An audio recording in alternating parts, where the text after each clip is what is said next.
All right, and we are back. And ladies and gentlemen, it's an absolute honor not only to have Caden back on the podcast. If you guys missed that one, please go back and rewatch it. We hear all about this future legend's journey to where he is. Well, last year because it's 2026, and today it's an honor to finally get his dad on the podcast. Dwayne and Caden, welcome and welcome back. Thanks for having us, Yes, Chris. sir.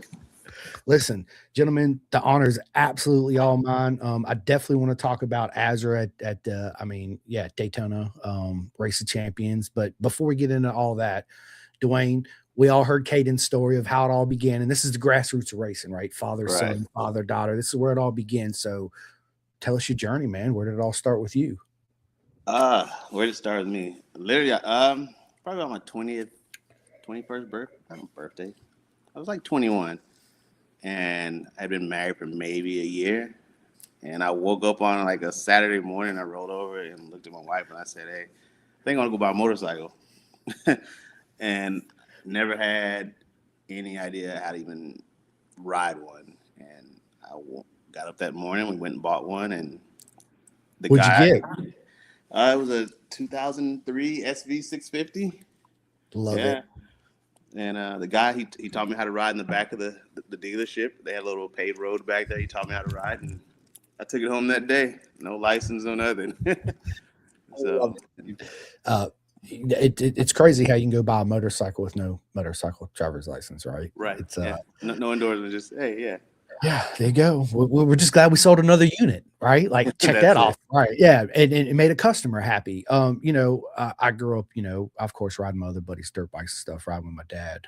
So I had my dad really wasn't nervous. The only thing he told me when I rolled off the showroom floor on my brand new bike in high school, he looked at me and says, "If you kill yourself, just keep this in your mind. Your mother's gonna murder me." Okay, so I know you can ride. Just be safe. And use Right. this like I always tell you. And I was like, "Yes, sir." Right. Got on that thing. I was like, "Rah, rah, rah." Yeah. Okay. Anyway. Yeah. What did your wife say when you looked at her and said, "I'm buying a motorcycle today"? She was supportive. She was like, "Okay, Love it. for the win." Yeah, she was like, "All right, let's go." So we went and did it, and haven't looked back since. And that's been over 20 plus years. Yeah, Still going. still going. Yeah. Still the same love, same passion. Yep, it doesn't die. It doesn't. So first motorcycle, Dwayne, where does it go from there? Knucklehead, being a knucklehead on the streets. We all do it. Yeah. So from there, it went from being a knucklehead on the streets, riding the SV with these guys on these big inline fours at the time, the Gixxers and R6s, being underpowered. We happened to go to New York for vacation, and I bought a motorcycle in New York and shipped it back via DHL. And What'd you get? That I got a 05 Gixxer 600 at that time. Love it. And I love that bike. I think when I sold it, it had like 80,000 miles on it. Like I used to put miles on it. It's funny. You see bikes with 30, 40,000 miles, and a lot of people will be like, "Dude, that's high mileage." I'm like, "Dude, if it was well taken care of." I put 109,000 miles on my first ZX6R. Right. Yeah. So before I threw a rod, and that was only because I started racing it at like 93,000 miles. Right. So let's go. Testament to seriously, and then a buddy of mine that I met out there had a CBR 900RR with 140 something thousand miles on it. Yeah. And I was like, bro, and it's just, As long as you take care of them, that's it, man. you do the maintenance on them like it's supposed to be done. You're good. You're good to go. Absolutely, you are, right? So Gixxer 600, smiles for miles. Can't Yeah. wait to get home. DHL shows up. You're like, yes. Yeah. Wife was not happy about that one. Oh, you did. Wifey didn't know. She knew, she just wasn't happy about it because like it turned into this whole fiasco of like, well, how are we gonna get it? Because we flew to New York and it's like, how are we gonna get it home? And it turned this whole fiasco where her father, he ended up having to box it up and crate it and stick it in the van, and yeah, she wasn't happy. So Listen, quick story. I bought a 996, and I was just recently married to my wife. Right, we've been together 17 years, and I didn't tell her. So shame on me, right? So I'm thinking to myself, Dwayne and Caden, don't do this, Caden, right? So I was like, I'm gonna tell her when we're in the middle of Walmart. I'm just gonna just blurp it out, right? Because I felt safe. I'm in my safe zone. I'm in public, right? So yeah, right. My wife is not violent, by the way. I'm just making jokes, right? So we're in the middle of Walmart. All of a sudden, I blurted out, I said, I bought a 996 yesterday. And she said, "Excuse me?" I was like, "Yeah, I was gonna tell you, but, it's been my dream bike. Always wanted one, and one come along and, sold Yeah. this 48 and blah, blah, blah." And yeah, needless to say, I wasn't safe in Walmart. She still yelled and screamed at me and was like, "I can't believe you did that." And I was like, "Well, my dad supported me." She's like, "Oh, is that so?" Immediately, middle of Walmart, called my dad. She was like, "Dude, we gotta talk." Right? So, Yeah, right. yeah, always tell the wife, right? So, my dad laughed though. He told me, he's like, "Dude, it's always better to ask for forgiveness than permission." And I was There like, you go. Yeah. now that one, Caden store right here. Door in your head. Yeah. Yeah, Always that little safe key, right? go-to. It's awesome. So, dude, Jixer finally gets it home. Yeah. Got fairly quick on it on the streets. And then I got word of found out about track days and started doing track days. Middle of the winter. It's like November, December. I get a phone call out of the blue from a guy named Willie Carter, my best friend, his godson now. And he just calls me out of the blue and he's like, "Hey, I heard you're going racing." I'm like, "Yeah, I've been thinking about it." And he was like, "Well, I'm trying to come back into it." And he became like a mentor. And he kind of showed me the ropes and taught me the things, how to change a tire, like things that, you don't think about when you're just riding on the streets. You take to the dealership, put a new tire on it, done. So he started teaching me the ropes and showing me how to do the things. And it just kind of took off from there. Raced a complete season, did okay my novice year. Second year came back, had a bad high side crash, broke my foot, sat me down for a good while. And it's kind of lose it after that, I guess. I guess you get in your head. I got in my head. I'm not gonna say I got in my head. So it's been a never lost a passion for it. It's just been a struggle trying to find pace. So Yeah. and then you start to find pace sometimes, and then some other things happen. You crash again. So, but that's pretty much been the journey. Matter of fact, the day that I had the crash, Caden was probably about 6 months old at the racetrack. Yeah. So I guess Love that's it. where he got the bug from. Absolutely, right? Again, father and son passing it down. I remember the squid days on the street. We all do it. We all go through it. We think we're Ricky Road Racer, badass, blah, blah, Yeah. blah, blah, blah. And finally get to a track and we quickly realize we don't know anything. Like, Yeah. I'm not fast at all. Like, I'm not even halfway there, right? Right. Yeah. Body position, what is that, right? Right. And then being involved, you get, listen, let's just be honest. When you first show up, everybody's giving you advice. Some of it's bad advice, some of it's good advice. How do you tell the difference? You take the sum of the whole, I guess, right? Yeah. And you pick up and you learn stuff like you, right? Changing tires and chain and sprockets. If you never do it, listen, if you never change a chain and sprocket, it's absolutely simple, but I can see where it's really intimidating the first time, Right. a couple times you do it, right? Because you're like, dude, my chain snaps, put a hole in my case, and I'm just done, right? I don't have an extra motor and all this stuff. So I always tell people it's good to learn the maintenance on your motorcycle. Yeah. Know how to do it yourself, right? When you're out there on the track, you can do it. And when you're riding it, you get the mechanical feel and you in a different way, and the sounds and you, yeah.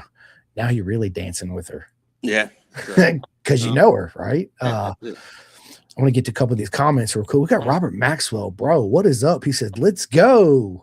So, and Robert. then Robert's awesome. And then we got Jamie Hester. What is up, Jamie? Yo, hey, let's Jamie. go. Jamie's awesome. Sorry, Jamie, I haven't got back with you. I've been super busy, but I will be in touch with you soon.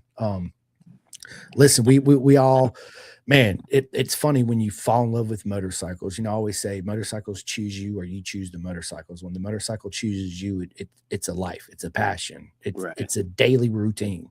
It's like I can't live without it, right? Right. Yeah. I mean, you guys see the room, right? It's like this, and well, I don't want to say every room, but I got this room, the next room, and the garage, right? So it's all just everywhere. And then the beautiful people you meet.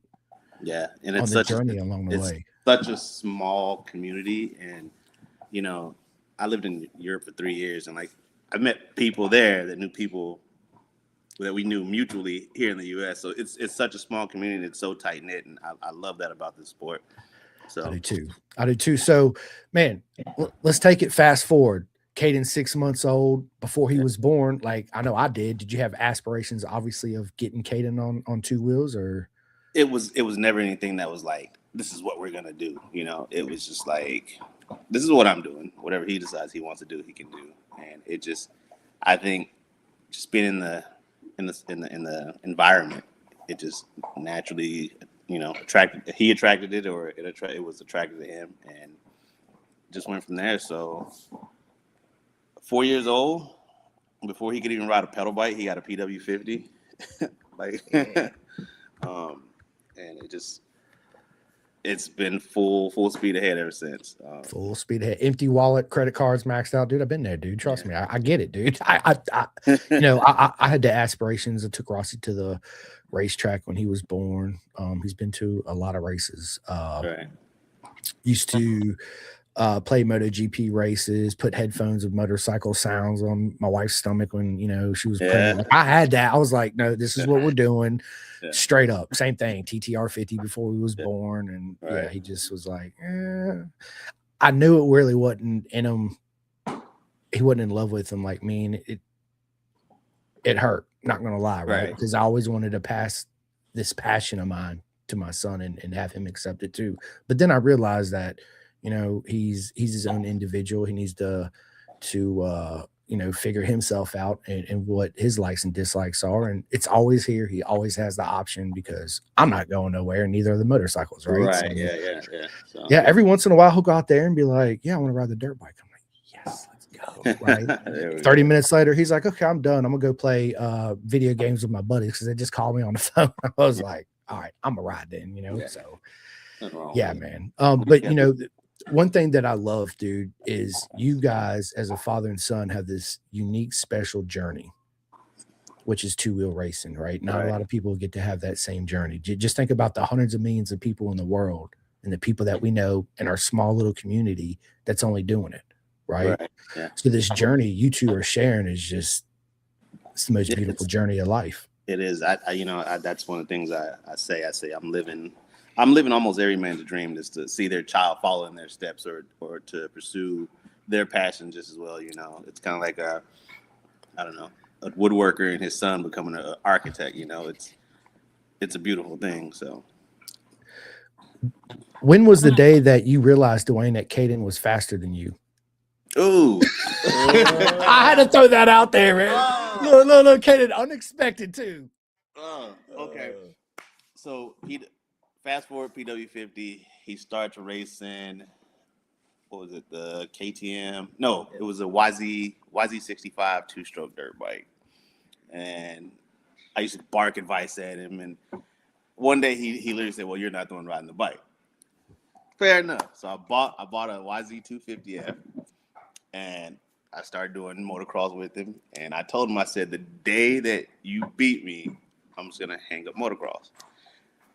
That lasted all about 3 months.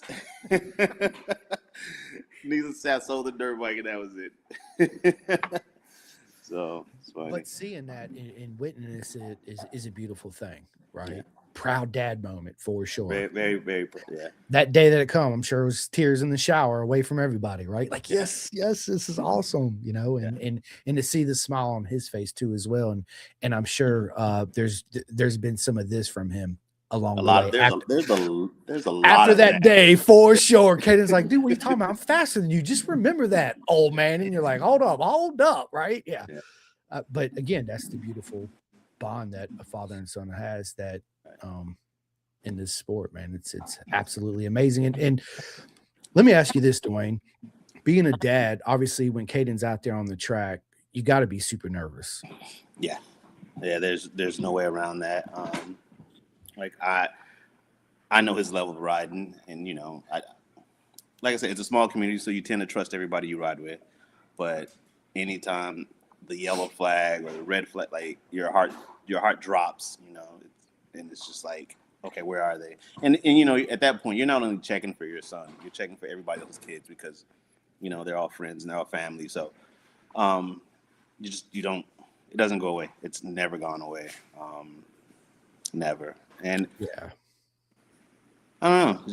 It's we've had some moments to where like it's like we're selling everything, and this is coming from motocross, and you know, but at the end of the day, it's always his decision whether he wants to continue or not. And I feel as long as I give him everything that he needs to be safe, from training to gear to just the whole nine conversation, and as long as he understands the consequences, then there's no reason for me to try to hold him back. Yeah, no, You know, I listen. I totally agree. It's I haven't had these emotions because my son's never been on the track, right? So I don't know what it is. I get nervous, and of course, every time the yellow and red flag comes out, because I have so right, many friends that race, so I could only imagine right, being a dad. What's that like? And this is a side of the sport that you, Dwayne, never even thought of going into it until it hits you one day when he's out there. You're like, oh shit. yeah, yeah, Right? yeah. That's my everything out Yeah, there on the track right now. yeah. I think one of the biggest moments was it last year where I had just bought the 400 for him. We went from a 300 to a 400. And the first day out, he crashed at an NC bike right in front of me, just tucked the front. And I go left, another guy goes right. Caden's tumbling across the track, and I'm just like, bro, like I just almost ran my own son over. So it's one of those. After that, though, it's kind of like, okay, he's all right. You know, um, you go back and you debrief, you talk about what went wrong, and I knew everything that went wrong that day, and so we just kind of fixed the problem. But like I said, at the end of the day, it's really his decision if he wants to continue. Um, Oh, 110%, right? You don't never want somebody to feel like they're forced to doing something that they're not happy with because it's never going to work out at the end. Um, exactly. and we see that in our sport. All right. That Oh, is an unfortunate thing in our sport. We see yeah. it where the dads live vicariously through their sons, and it's these attitudes and tempers and yelling and screaming, and it's just like, what are we doing here, right? Yeah. Like, No. and the kid's not happy. Yeah. Trust me. Been there, done that. It's horrible in motocross. Is it It's really? it's horrible. And it's not something I'm proud of, but I was one of those dads, and I vowed that once he crossed over, once he made the choice to come here, I said I'd never do that again. Um, but it's horrible. Dads are on the side, like kids can't hear. I was that dad. He can't hear me yelling from 50 yards, off the side of the track. He's got a two-stroke singing in his ear. He's not worried about what you're saying. And it's like you said, it's dads trying to live through their sons, right? And it's just bad. It's really bad. Yeah, yeah, and that's a very mental side of racing too. Also, your son being out there and how you deal with the stresses of him racing. How did you push that back and just stop doing it? Because it is mental and Just it's challenging. I started to just like I noticed his demeanor and his attitude towards riding, and you know, it was once it looks like it's no longer fun. It's no longer fun. You know, Yeah. so I just stopped. I said, go out there, do your best. Whatever happens, happens. We'll bounce back. Yep. And I'm You proud of know, you at the just end of the day. yeah, try to be his biggest supporter, and I push it to the back, and we have our moments still, but that's father son. Dude, me and Rossi have our moments. Yeah, it's Yeah, it's like listen, that's part of life. It's part of journey. It's funny you say that because I told my son this. He was all pissed off. We got in this argument. I was like, look, dude, how can I put this so you'll understand as a kid? I said, anything in life you buy comes with a manual. Buy a Mhm. car comes with it, tells you what all the buttons and gadgets does, right? Buy Legos, it comes with instructions how to put it together. Xbox, PlayStation, it shows you how to plug it in and do all these things, right? I was like, Right. when you came here, I didn't get that. There is no Big- manual. I'm learning this. I've never been a dad before, right? Right. So this is my first go at it. So Yeah, we're learning together, we're growing together, and we'll figure it out together, that's right? it. And Yeah. along the way, we're going to have those speed bumps just because that's part of you growing and thinking you're a macho man. So, We all go yeah, through those stages, man. And every day. being a kid, are young adult like you are, Caden, it's man, you got the world ahead of you, man. You really do. Same thing I tell my son, dude, just slow down and enjoy every moment of it That's because it. it's gonna go by like. You're gonna blink and you're gonna be 40 one day. And like, damn, where'd time go? And next thing you know, you got a little kid and a little PW50 under the Christmas tree, right? Asking pops for help. Hey, man, you can go in half on his dirt bike. Been there, right? So I'm just, yeah. hey, but again, man, the whole summit of the journey, man, it's the most amazing thing ever, man. It really is. It's, yeah. I'm gonna get to a couple. So we have, Manziel, man, what is up? He says the fast young man right there. Thank you, Thank Zell. you, Zay. Yeah. And then he said Road Atlanta. So I'm thinking Road Atlanta was when he finally beat you out on the racetrack. He beat a lot of people at Road Atlanta, and I'm gonna call names. Wesley Edgar. I want to say Manziel was in that mix. Mm-hmm. There was quite a few people that were getting spanked by this kid on a 660. Yeah, it was pretty good. It was pretty epic. That was a really proud day for me too. Yeah, like 110%. he came by me out of the S's up the hill, and right next to me, he just kind of looked over at me and just said, "Twisted the throttle." And I was like, "Bro." Talking trash the whole time, like, come on, man, let's go. Yeah, I think Manziel was behind me. Love it, It was dude. fun though. We got, man, a good buddy of mine, Jason Bartlett, and you're right, dude. We had talked about this, starting a race dad support group for racer dads. Let's do it. That would be really cool, wouldn't it? Would be, yeah. Yeah, well, let's do it. Yeah, we will make it happen. I know several dads and their sons racing, so it'd be great. We'll do it. We'll make it together. We'll make something happen, like a Facebook group, and everybody will join the chat with phone numbers, and meet up at the races, barbecue, have fun, man. Listen, this is what it's about, right? Right. Eli says, "Nice haircut, brother. Oh. Love the haircut." Cut them off. I cut them all off. Cut the dreads off a couple days ago, last Wednesday. Yeah. What made you decide to do that? Time for a change. Just change, yeah. Back and forth. I'd been going back and forth about 6 months about it, and just pulled in the barbershop, sat in the parking lot for 10 months, and I was like, "Well, he closes in 45 minutes. I either got to shit or get out the pot." So I went and got it cut. Life decisions, right? And a barbershop for sure. Right. So yeah, man. It's good though. It's good, and you look good, dude. You really do. Thank you. Actually, dude, you look a lot younger. Just if I'm honest with you, you do. I keep hearing that. I appreciate that. Thank you. As soon as I said that, he said, "Yeah." Yeah.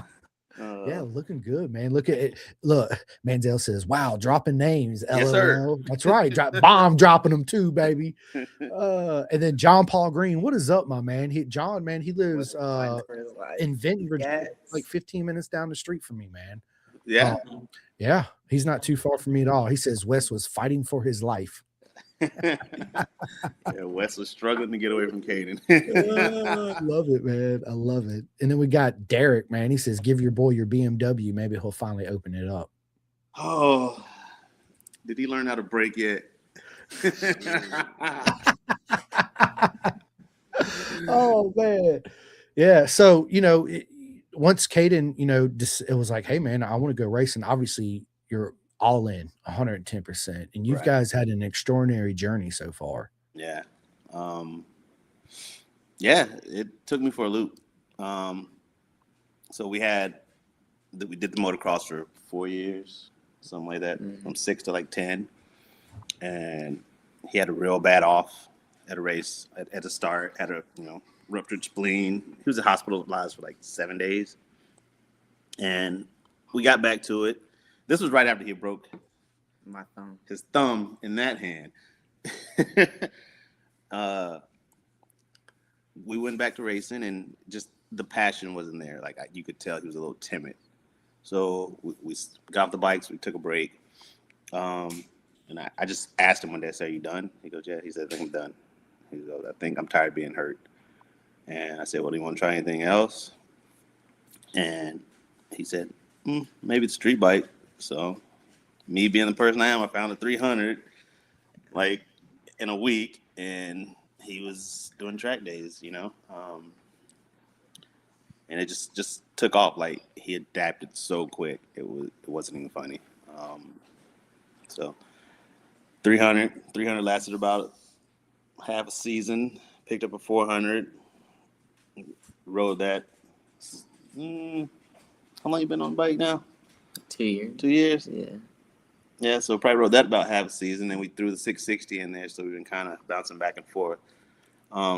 He just adapts really fast and really well to two wheels or anything with a motor and wheels actually. So I mean, he's been probably driving since he was 6. Like I put him on everything. Like I had a tractor. We had property before. Put him in a tractor. Yeah, just everything. So I don't know. I do that with my boy. I put Yeah. him in the seat. I'm like, all right, you take the wheel. He looks at me like, I'm not taking the wheel. I was like, take the fucking wheel, dude. Like, it's Right. easy, right? And that way, when you do it, you're like whipping it in there. Like, I got this. So. Dude, Car Trev, what is up, man? He says, yo, what I miss? Y'all didn't even tell me you was getting on here. Surprise! It's been a lazy day, bro. I haven't done much of nothing. Love it. So, yeah. Derek says, dude rolled on that 400. Yeah. Thank you. Yeah. That was so far my favorite bike. I think the 660 is gonna be a lot better though. So. Oh, 110%, right? So, which brings us, man, I want to talk about Azra at Daytona. This just happened in October.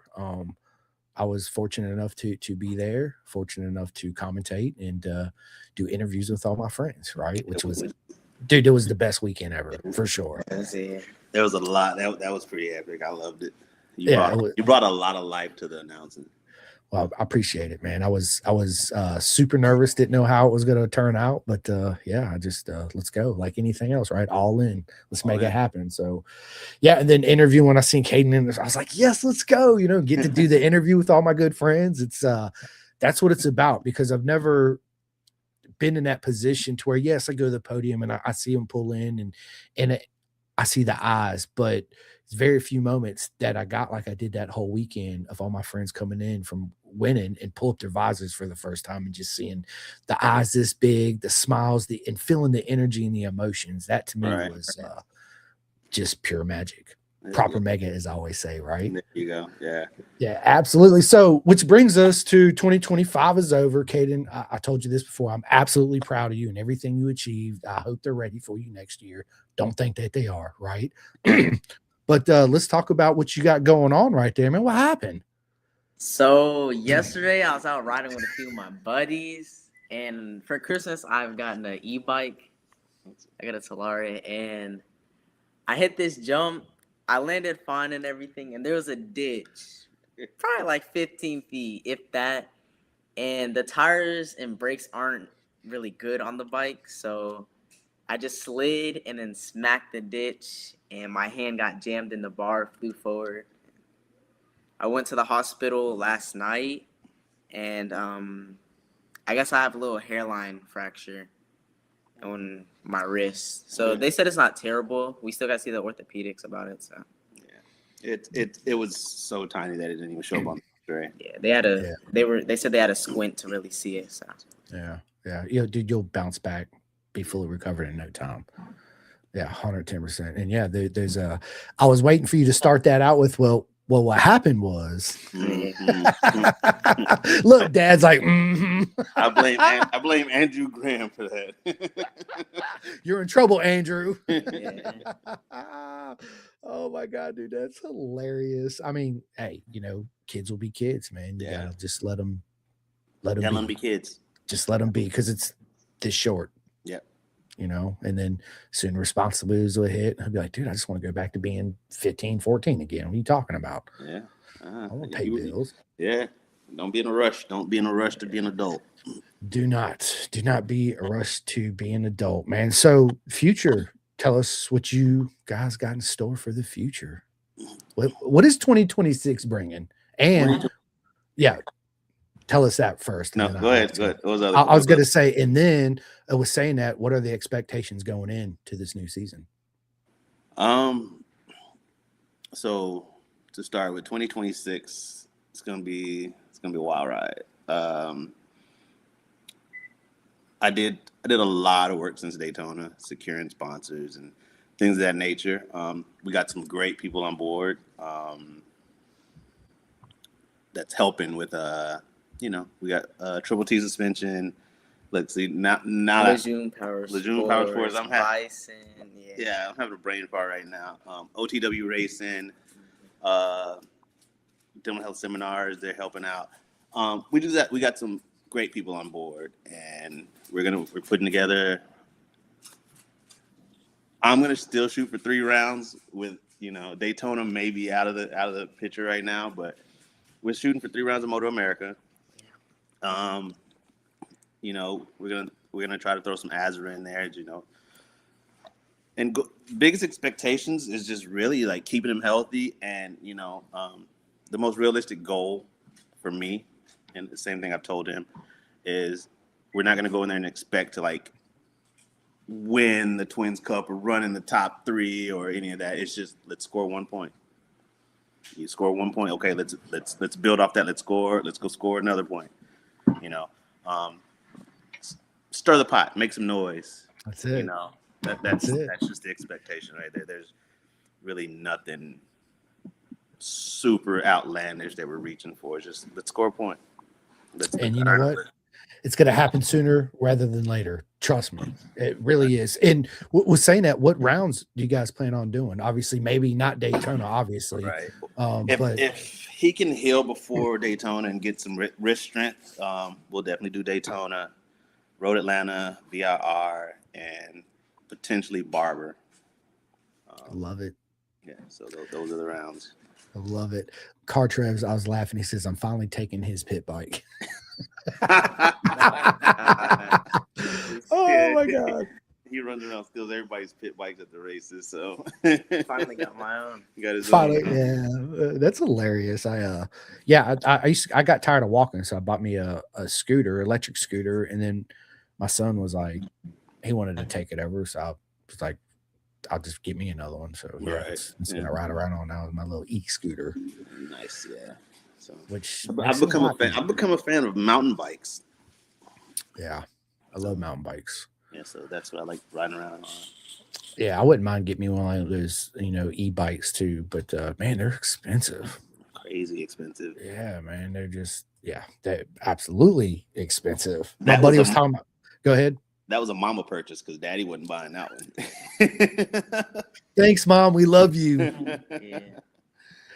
That's right. Mario, dude, what is up? Mr. Ferroni, the chef, says, no true word said. Don't be in a rush to be an adult. Facts, my friend. I mean, 110%. It's it goes by too quick. That's why I stay young right here and think young, and because I'm still a kid right here at heart, right? Like, yeah. I still don't want to grow. I miss Toys R Us. Didn't they bring that back? I hope so, because I'm going. I could have sworn I seen an ad or something where like they were bringing it back. That would be cool if they did. It would, man. Go out there and hang out with Jeffrey. Yeah, man. Jeffrey. Sounds like a good time, right? Yes, sir. I love it, man. I love it. So obviously you guys are going to be doing Azure. So as you know, man, when you guys go to VR, dude, hit me up. I'll come out there and hang out. We'll do some live videos and have fun with it. Throw some steaks and burgers on the grill. Yeah, definitely. Leave Mario for that. Mario. Right? Dude, he was killing it at Daytona too with all that food he made. Yeah. Bro. He cooked a lot. And it's the best. Yeah, he's I remember, he's a great person. Oh, dude, he's amazing. I remember at Atlanta, and I was standing up there by turn 1, and here comes Mario up on his scooter, and he has some tinfoil in his hand, and he pulls up beside me, and he's looking around, he's slowly opening up. He's like, "Here, man, take a piece of this." I was like, "Yes, let's go!" Right? Like, yeah, right. Dude, yes. He says, "I got y'all, dude. Let's go." That's what I'm talking about, right? I'm gonna hold you to that one. Facts, right? If I need to bring anything, please, Mario, you got my number. Hit me up. I'll bring whatever you need. 110%. Well, listen, fellas, this has been a lot of fun. We are 34 minutes into this. I'm gonna have to go here in a few, but before I do, I want to real quick, I do have one more question for you before I get into a couple of the other personal questions. Is something I did want to ask you is, obviously I don't like the word sponsorship, friendships, right? So, tell us, how do you go about getting friendships to help your journey and Caden's journey along the way, because that's something that's a stigmata around that when people got to do it, right? Because Right. it sucks. Let's be honest. It's kind of like just sell the product, I guess, or let him sell itself. I've never like been that guy that's been like, hey bro, can you help me? Can you help me? Can you help me? It's like, bro, like this is what this is, Caden, and we're gonna do X, Y, and Z, and we'll make it happen the best way we can. And a lot of times it's him. It's not even me. It's him. It's his personality. It's his character. It's his demeanor. It's the way he carries himself, the way he, he is in the paddock. That's where a lot of like the friendships came from. It's just it's who he is, and they're like, it helps that he's fast, Facts. But, yeah. Just I think it's just raising a decent human is the biggest part. And the rest just kind of falls in place. If it's meant to be, it's meant to be. You can't change what the man upstairs has in store for you. If it's for you, it's for you. So 100%, man. I couldn't have said it better myself, man. It's Caden is an image of you, and the way he carries himself as a young man speaks volumes of who you are as a dad, right? And that's something I tell my son too when you're hanging out with your knucklehead friends, because you have some knucklehead friends, and I'm sure you do too, Caden, right? So think about it. Their image of their dad too, as well, right? So character speaks a lot of volumes about who a person really is. So right. 110%. But you two are absolutely amazing human beings. It's such an honor to be friends in what I call this short life, and can't wait to see both of you at the track again, and hopefully in October I'll be able to do some more interviews with you, Caden. Yes sir. I'm ready for those. Yeah, me too, buddy. Me too. But I want to transition. I just want to ask you a couple questions, but before we get off here, Dwayne, and yes, Caden, you can chime in too as well. But first thing I want to ask you, man, is tell us something we don't know about you, Dwayne. I'm a bow hunter. Love it. I don't think, I bow hunt. I don't think there's a whole lot of people that know I do that. I love it. It's obviously it's another passion, right? It's a passion, yeah. It's really a skill. It takes a lot. I can only imagine, right? I listened to Joe Rogan talks about it a lot on his podcast, and Cameron Haynes, going out there bow hunting with them, and it seems cool. I did it once, tried to gut a deer, threw up all over the place because I had to bag, and it wasn't a fun experience. But I know myself, if the zombie apocalypse happened and I got to eat a squirrel, or a rabbit, or a deer, or whatever, I got no problem doing it because I got to do it. Got to do it, right? But, it's the first time you kill a deer, or you harvest an animal, that in my opinion that's the hardest. My first one, I let my first one walk because I couldn't do it. So it's it just goes to show how we care as humans about even animal life too as well, right? Because we don't have to do it. Maybe you do. I don't know. But I always thought it was cool. My buddy's got a compound bow. And I shot it a couple of times. It's a lot of fun. It's expensive. When he asked him how much he paid, he was like $2,400 for this and this and that. And I was like, I'm not doing that. I got guns and motorcycles. Like I already got two expensive habits right there. So don't need a third. I definitely don't need a third. My wife will divorce me. And I'm they can. Most bows are like, I think today most bows are going like 1900 before you start adding on all the other accessories. So it goes up there pretty. And you sit there, Dwayne, you look at it, you're like, I could have bought a Ninja 400 for this. Easily, a nice one too, right? So this is how I make decisions too. When I do purchases, I look at it, I'm like, I could buy a motorcycle for this. How bad do I really want this? And I talk myself out of it, right, so to speak. So absolutely. So what do you do for work, bro?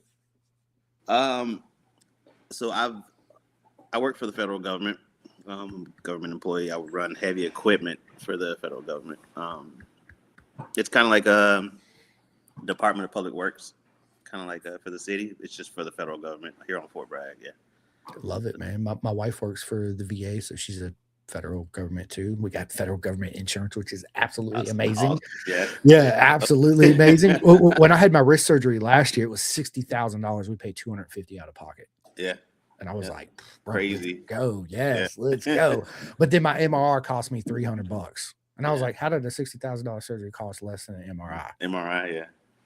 I don't know. It got lost in translation somewhere, right? Yeah, it's bro. Yeah, yeah. Let me ask you this: what's your worst habit, Dwayne? Caden's smiling. He wants to say something so bad. What do you think? No. Go ahead. What do you think? What do you think my worst habit is? Like just in daily life, your daily life. Yeah.